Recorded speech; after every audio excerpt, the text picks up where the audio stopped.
तो आज हम जिस ग्रंथि के बारे में अध्ययन करेंगे उस ग्रंथि का नाम है एड्रिनल ग्रंथि। इस ग्रंथि के द्वारा बहुत सारे काम संपादित किए जाते हैं। ठीक है, तो सबसे पहले हम बात करते हैं इसका दूसरा नाम क्या है। इसी ग्रंथि को हम अधिवृक्क ग्रंथि भी कहते हैं। इसी को हम क्या कहते हैं? अधिवृक्क ग्रंथि। अधिवृक्क ग्रंथि, इसी को हम अधिवृक्क ग्रंथि कहते हैं। ये ग्रंथि कहाँ पर स्थित होती है, इसकी स्थिति के बारे में बात करते हैं। तो ये इसकी स्थिति, ये जो ग्रंथि होती है, ये एड्रिनल ग्रंथि जो हमारा किडनी होती है, यानी किडनी के ऊपर होती है। किसके ऊपर होती है? किडनी के ऊपर। याद रखना इस ग्रंथि की स्थिति, ये ग्रंथि किडनी के ऊपर स्थित होती है। और बात करते हैं हम इसके बारे में, इनकी संख्या कितनी होती है। किडनी के ऊपर स्थित होती है और ये संख्या में होती है एक जोड़ी। कितनी जोड़ी होती है? एक जोड़ी। किडनी के ऊपर संख्या में ये एक जोड़ी ग्रंथि होती है। ठीक है, इसके बाद बात करते हैं हम इसके दो तीन नाम और नए नए नाम हैं, उन नाम के बारे में चर्चा कर लेते हैं। इसके अन्य नाम हम देखते हैं। तो पहला नाम आता है, इसको क्या कहा जाता है? संकटकालीन ग्रंथि। क्या कहा जाता है? संकटकालीन ग्रंथि। क्या कहा जाता है इसको? संकटकालीन ग्रंथि कहा जाता है। इसी को कहा जाता है 3F ग्रंथि। आगे चर्चा करेंगे क्यों कहते हैं 3F ग्रंथि। और इसी को कहा जाता है 4S ग्रंथि। 3S और 4S ग्रंथि इसको कहा जाता है, हमारे एड्रिनल ग्रंथि को। आगे बात करते हैं विद्यार्थियों, इसके बाद जो इसके जो हार्मोन है, इससे निकलने वाले जितने भी हार्मोन हैं, वो हार्मोन सब कैसे होते हैं? वो हार्मोन स्टीरॉयड प्रकृति के होते हैं। कौन सी प्रकृति के होते हैं? स्टीरॉयड प्रकृति के। इससे निकलने वाले जितने भी हार्मोन हैं वो कौन सी प्रकृति के होते हैं? स्टेरॉयड प्रकृति, यानी कोलेस्ट्रॉल टाइप के होते हैं। इससे निकलने वाले जितने भी हार्मोन हैं सबके सब स्टेरॉयड प्रकृति के होते हैं। इसके बाद एड्रिनल ग्रंथि के जो पार्ट है, हमारे पास एड्रिनल ग्रंथि के मुख्य रूप से दो पार्ट होते हैं। एड्रिनल ग्रंथि के मुख्य रूप से दो पार्ट होते हैं। जो पहला पार्ट है उस पार्ट को हम कहते हैं एड्रिनल कोर्टेक्स। कौन सा भाग होता है? कोर्टेक्स भाग, एड्रिनल कोर्टेक्स। और एक दूसरा भाग होता है जिसको हम नाम देते हैं एड्रिनल कोर्टेक्स के बाद दूसरा भाग होता है मेडुला। कौन सा भाग होता है? मेडुला। इसके अलावा जो जो कोर्टेक्स भाग से जो हार्मोन निकलते हैं उनकी संख्या होती है 80 से 90%। 80 से 90% हार्मोन निकलते हैं। जबकि जो मेडुला भाग होता है, उस मेडुला भाग से जो हार्मोन निकलते हैं वो लगभग 20 से या फिर 10% हार्मोन निकलते हैं।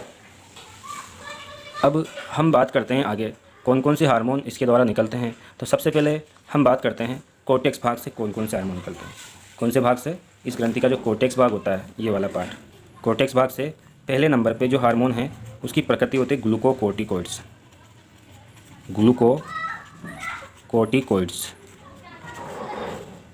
ग्लूकोकोर्टिकोइड्स टाइप का जो हार्मोन है वो यहाँ से निकलता है। और ग्लूकोकोर्टिकोइड में दो हार्मोन आते हैं। कितने हार्मोन आते हैं? दो हार्मोन आते हैं। पहला हार्मोन आता है इसके पास नंबर 1 पे, उस पहले हार्मोन का नाम है कोर्टिसोल। उस पहले हार्मोन का नाम क्या है? कोर्टिसोल। कोर्टिसोल के बारे में बात कर लेते हैं। जैसे ये हार्मोन हमारे पास नंबर A, कोर्टिसोल। ये कोर्टिसोल क्या करता है? ग्लूकोज, प्रोटीन व कार्बोहाइड्रेट, यानी ये ग्लूकोज, प्रोटीन और कार्बोहाइड्रेट का क्या करता है? उपापचय नियंत्रण। यानी एड्रिनल कोर्टेक्स के द्वारा जो स्रावित हार्मोन है जैसे ग्लूकोज, ये क्या करता है? इसका नाम है ग्लूकोकोर्टिकोइड्स। ग्लूकोकोर्टिकोइड्स का मतलब ये क्या करता है? कोर्टिसोल नाम है इसका। ये इसका एक और काम ये है कि ये ग्लाइकोजन को ग्लूकोज में परिवर्तित करने की प्रक्रिया को धीमा करता है। यानी ये एक प्रक्रिया होती है हमारे शरीर में, ये ग्लाइकोजन है, यकृत में संचित भोजन ग्लाइकोजन। इससे क्या बन रहा है? ग्लूकोज बन रहा है। क्या बन रहा है? ग्लूकोज बन रहा है। अब इस प्रक्रिया को ये क्या कर देगा? एक प्रकार से इस प्रक्रिया को ये धीमा कर देगा। क्या कर देगा? धीमा। कोर्टिसोल जो हार्मोन है, ये जो ग्लाइकोजन प्रक्रिया हो रही है यकृत में, यानी जो ग्लाइकोजन है वो ग्लूकोज में हो रहा है, यानी इस प्रक्रिया को धीमा करता है। इसको हम क्या बोलते हैं? कोर्टिसोल हार्मोन बोलते हैं। तो विद्यार्थी बहुत इंपॉर्टेंट हार्मोन है। इससे पहले हम एक हार्मोन, इसके बाद हम एक हार्मोन पढ़ेंगे जो किससे स्रावित होता है, जो हमारी जो अग्नाशय ग्रंथि है, उस अग्नाशय ग्रंथि की अल्फा सेल होती है। क्या होती है? Alpha cell. वो अल्फा सेल क्या करती है? ग्लाइकोजन को ग्लूकोज में बदलने का काम करती है। इसको बदलने का काम कौन करती है? अल्फा सेल्स करती है। कौन करती है? Alpha cells. समझना, अल्फा सेल्स ग्लूकोज में बदलने का काम। तो ये किसके विपरीत काम करता है? अल्फा सेल के विपरीत। अल्फा सेल के विपरीत काम करता है। आपसे पूछा जाए कि अल्फा सेल के विपरीत कौन काम करता है? ये अल्फा सेल के विपरीत काम करता है, लेकिन ये ग्लूकोज से ग्लाइकोजन बदलने में भी सहायक होता है। तो ग्लाइकोजन से ग्लूकोज की बनने की प्रक्रिया को ये स्लो कर देता है। तो इस प्रकार से ये हमारे पास हार्मोन होता है, इसका नाम है हमारे पास कोर्टिसोल। इसको जीवन रक्षक हार्मोन कहते हैं। कौन सा हार्मोन कहते हैं? इस जो हार्मोन का नाम है हमारे पास कोर्टिसोल। इस कोर्टिसोल हार्मोन की प्रकृति है ये जीवन रक्षक है भाई, जीवन रक्षक है।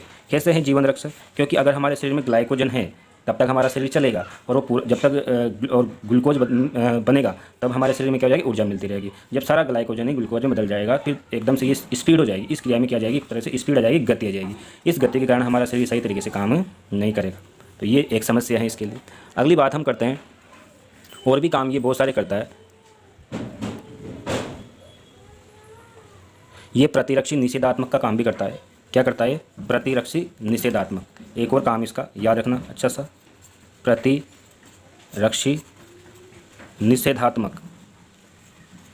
प्रतिरक्षी निषेधात्मक कार्य करता है। क्यों? क्योंकि किसी ऊतक में संक्रमण होने पर यह हार्मोन प्रतिरक्षी पदार्थ एंटीबॉडी बनने की क्रिया को रोकता है। प्रतिरक्षी निषेधात्मक का मतलब ये क्या करेगा? ये जो हार्मोन है ये एंटीबॉडी बनने को रोकेगा। क्या काम करता है? एंटीबॉडी निर्माण को रोकता है, अर्थात प्रतिरक्षा का निषेध करता है, प्रतिरक्षा को होने नहीं देता। मतलब ये क्या करेगा? जो अगर हमारी बॉडी में कहीं संक्रमण हो जाए तो संक्रमण की प्रक्रिया के फलस्वरूप क्या होता है? एंटीबॉडी बननी चाहिए। क्या बननी चाहिए?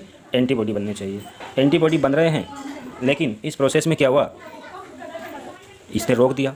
जल लवण का संतुलन बनाता है। एक और काम इसका याद रखना,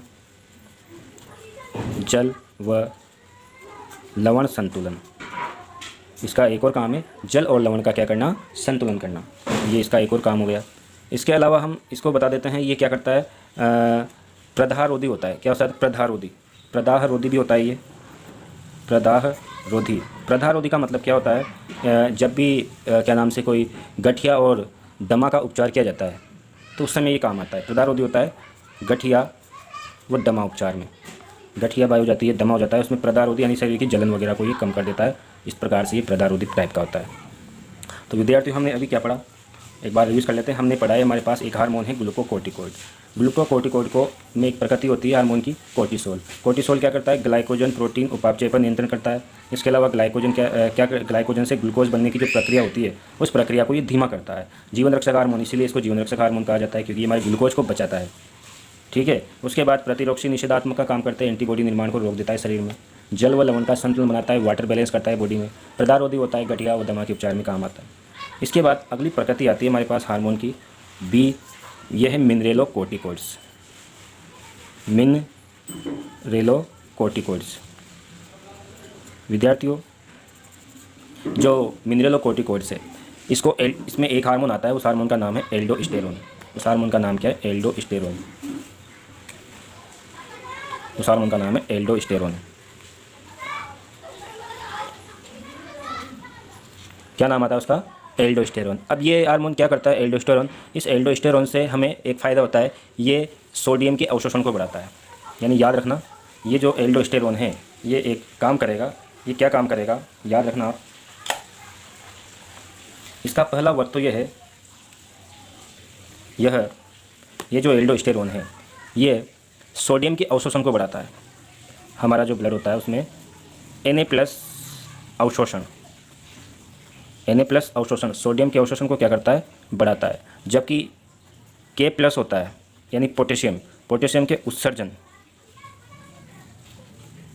को बढ़ाता है, मतलब अवशोषण को घटाता है। यानी ये क्या करता है? हमारा जो ब्लड होता है उस ब्लड में से सोडियम आयनों को अवशोषित कर लेता है, और जो पोटेशियम आयन होते हैं उन पोटेशियम आयनों को ये क्या करता है भाई? ये उत्सर्जित करता है। इससे क्या होता है? हमारे ब्लड में खनिज आयनों की मात्रा का नियमन होता है, यानी ये खनिजों का नियमन करता है। इसीलिए इसका नाम क्या हो जाएगा? मिनरेलोकोर्टिकोइड्स या एल्डोस्टेरोन हार्मोन। विद्यार्थियों, अगर हमारी बॉडी में जो सोडियम है, मान लीजिए अगर ये सोडियम है, इसके बारे में बात करते हैं Na+। अगर सोडियम आयन क्या हो जाए हमारी बॉडी में? अधिक हो जाए। सोडियम आयन की क्या हो जाए? अधिकता हो जाती है, तो हमें एक रोग हो जाता है जिसका नाम है हाइपरनेट्रियम। इसका नाम है हाइपरनेट्रियम। क्या नाम है इसका? हाइपरनेट्रियम। और मान लीजिए सोडियम आयन की मात्रा में कमी सोडियम अवशोषण में कमी आ जाती है तो उसको बोलते हैं हम हाइपोनेट्रियम। क्या बोलते हैं? हाइपोनेट्रियम। तो ये दो बीमारी हो जाती है, हाइपरनेट्रियम और हाइपोनेट्रियम। इसके अलावा अगर मान लीजिए पोटेशियम की बात करते हैं, अगर पोटेशियम आयन की बॉडी में क्या हो जाती है? पोटेशियम आयन की बॉडी में अधिकता हो जाती है, ज़्यादा मात्रा में पोटेशियम आयन क्या हो जाते हैं तो एक रोग हो जाता है जिसको बोलते हैं हाइपरकेलिया।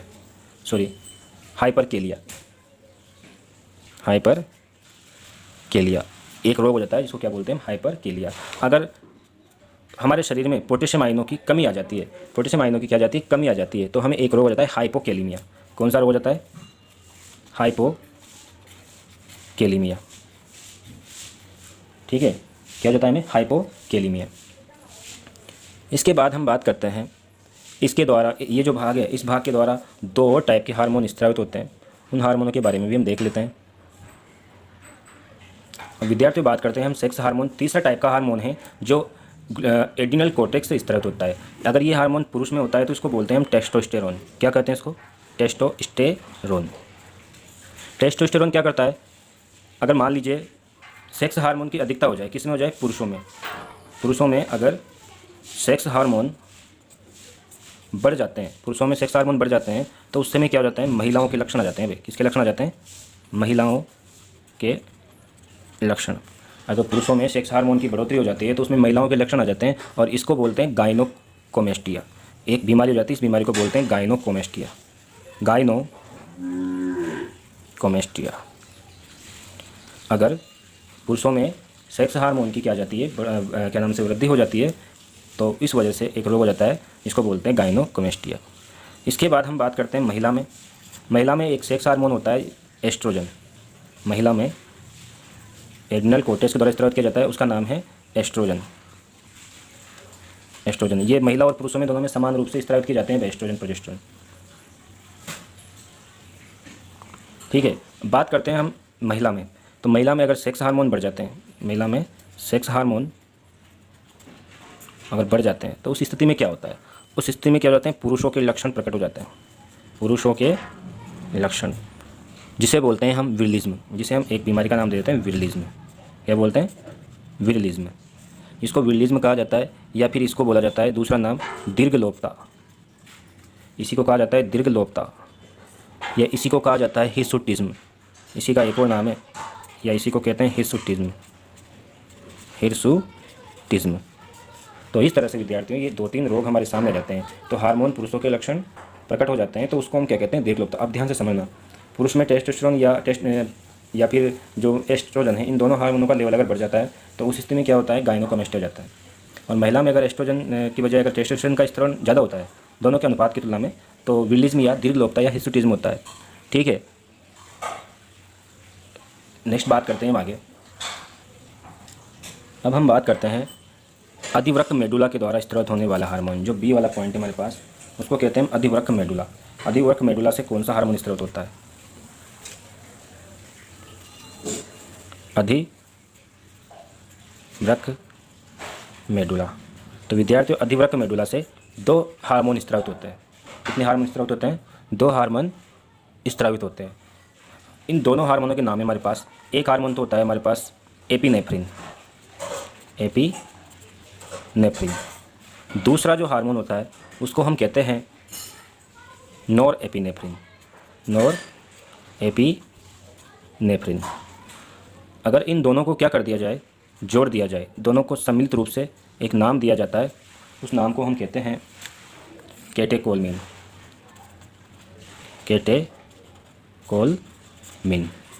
तो विद्यार्थियों, उसको क्या कहेंगे हम, कैटेकोलमिन। अगर अधिवृक्क मेडुला से 2 हार्मोन स्रावित हो रहे हैं, एपिनेफ्रिन और नॉरएपिनेफ्रिन और एपिनेफ्रिन को अगर सम्मिलित रूप से हम कैटेकोलमिन्स कहते हैं। इसलिए इसकी और परिस्थितियाँ होती है। ये जो दोनों हार्मोन हैं, इन दोनों हार्मोनों में ये क्या करते हैं, तो एड्रिनलिन की बात हम करते हैं। विद्यार्थियों, एड्रिनलिन जो हार्मोन है, ये क्या करता है हमारा, सबसे पहले हम इसको एक और नाम देते हैं, मैं भी आपको बताया नहीं मैंने। ये जो एपिनेफ्रिन है, इस एपिनेफ्रिन को बोलते हैं एड्रिनेलिन। क्या बोलते हैं, एड्रिनेलिन। और इसी को बोलते हैं नॉर एड्रिनेलिन। एक को एड्रिनेलिन और एक को नॉर एड्रिनेलिन। तो विद्यार्थियों, हम सबसे पहले बात करते हैं एड्रिनेलिन की। तो एड्रिनेलिन जो हार्मोन है, ये क्या करता है, ये अनुकंपी तंत्रिका तंत्र की क्रियाओं का संचालन करता है। यानी हमारा जो अनुकंपी तंत्रिका तंत्र होता है, उस अनुकंपी तंत्रिका तंत्र की क्रियाओं का संचालन करता है। अनुकंपी तंत्रिका तंत्र की क्रियाओं को क्या करता है, संचालन करता है। इसके अलावा ये क्या करता है, ये बीपी को बढ़ाता है। ये हार्मोन क्या करता है, बीपी को बढ़ाता है। बीपी को बढ़ाने के साथ साथ ये क्या करता है, यकृत में संचित जो ग्लाइकोजन होता है उसको ग्लूकोज में बदलता है। यानी ये यकृत में एक काम करता है, यकृत में जो हमारा ग्लाइकोजन है, ग्लाइकोजन है उस ग्लाइकोजन को किस में बदल देता है, ग्लूकोज में, और उसकी दर को क्या करता है, ये बढ़ाता है, जिससे क्या होता है, जिससे हमें क्या आती है, ताकत आती है, जिससे क्या आती है, ताकत, और हम परिस्थितियों से लड़ने की शक्ति हमें पैदा होती है। ग्लूकोज, इसको पूरा कर देता हूँ मैं, ये ग्लूकोज, ठीक है ना। तो ये यकृत में एक काम करता है, यकृत में ये जो हार्मोन है, कौन सा हार्मोन की बात कर रहे हैं, एड्रेनलिन हार्मोन की, ग्लाइकोजन से ग्लूकोज में बदलने की थोड़ी सी स्पीड को बढ़ाता है, जिससे क्या होता है, हमें संकट का सामना करने की स्थिति आती है। और ये कब स्रावित होता है, स्रावन का समय क्या है, ये गुस्से व डर, गुस्से व डर के समय इस हार्मोन का लेवल बढ़ जाता है। जब व्यक्ति को गुस्सा आता है, डर आता है, तो इसका लेवल बढ़ जाता है, जिससे क्या होता है, हमें शरीर को अधिक ऊर्जा मिलती है और संकट का सामना करता है। इसके अलावा एपिनेफ्रिन के अलावा दूसरा हार्मोन जो हमारे पास है उसको हमने बोला है नोर एपिनेफ्रिन। क्या बोला है, नोर एपिनेफ्रिन, नोर एपिनेफ्रिन। नोर एपिनेफ्रिन ये कौन से, किस पे काम करता है, वो अनुकंपी पे काम करता था, ये परानुकंपी पे काम करता है। वो अनुकंपी तंत्रिका तंत्र पे काम करता था, ये परानुकंपी तंत्रिका तंत्र पर काम करता है। ये क्या करता है, बीपी को घटाता है, ये हमारा ब्लड प्रेशर है उसको क्या करता है, कम करता है, मतलब ये शरीर को सामान्य करता है, शरीर को सामान्य करता है, इस चीज़ को याद रखना, शरीर को क्या करता है, सामान्य करता है। और भी चीज़ें ये क्या करता है, ग्लाइकोजन को ग्लूकोज में परिवर्तन, जैसे वही यकृत में क्या करेगा, यकृत में ग्लाइकोजन है वो किस में बदल रहा है, ग्लूकोज में, उस प्रक्रिया को क्या करेगा, ये धीमा कर देगा और हमारे शरीर की ऊर्जा फोकट में नष्ट नहीं होगी। गुस्से व डर को कम करता है, गुस्से व डर को कम करता है। अब इसके अलावा एक और बात मैं बताऊँ, इसको 3F क्यों कहते हैं, ये जो हार्मोन है, इन हार्मोनों को 3F क्यों कहा जाता है। 3F का मतलब होता है, अगर हमें किसी से लड़ाई होती है तो या तो हम डर जाते हैं, या हम लड़ जाते हैं, या डर जाओ या लड़ जाओ, या फिर क्या कर जाओ, भाग जाओ। जब भी हमें कोई संकट आता है तो हमारे संकट के समय ये हार्मोन बहुत काम आता है, और इस 3F की वजह से हम या तो डर जाते हैं, या लड़ जाते हैं, या भाग जाते हैं संकट का सामना करने के लिए। 4S क्यों कहा जाता है, 4S कहने का कारण है कि इसके 3-4 पॉइंट होते हैं। कौन सा, एक तो इसको कहा जाता है, एक तो stress, salt, sugar and sex. तो ये तीनों चीज़ों, तनाव को बढ़ाता भी है, तनाव को कम भी करता है। साल्ट शरीर में इनका नियमन करता है, शुगर का नियंत्रण करता है, और सेक्स का नियंत्रण करता है, सेक्स का निर्धारण करता है। तो विद्यार्थी, तो ये हमारे पास जो हार्मोन था वो क्या था, हमारे पास एड्रेनल ग्रंथि से स्रावित होने वाले हार्मोन। अगला जो वीडियो आएगा, उस अगले वीडियो में हम जो एड्रेनल ग्रंथि है, इस एड्रेनल ग्रंथि के द्वारा कौन कौन से रोग होते हैं, उन रोगों के बारे में, या इसकी स्रावन से कौन कौन से रोग होते हैं उनके बारे में हम विस्तार से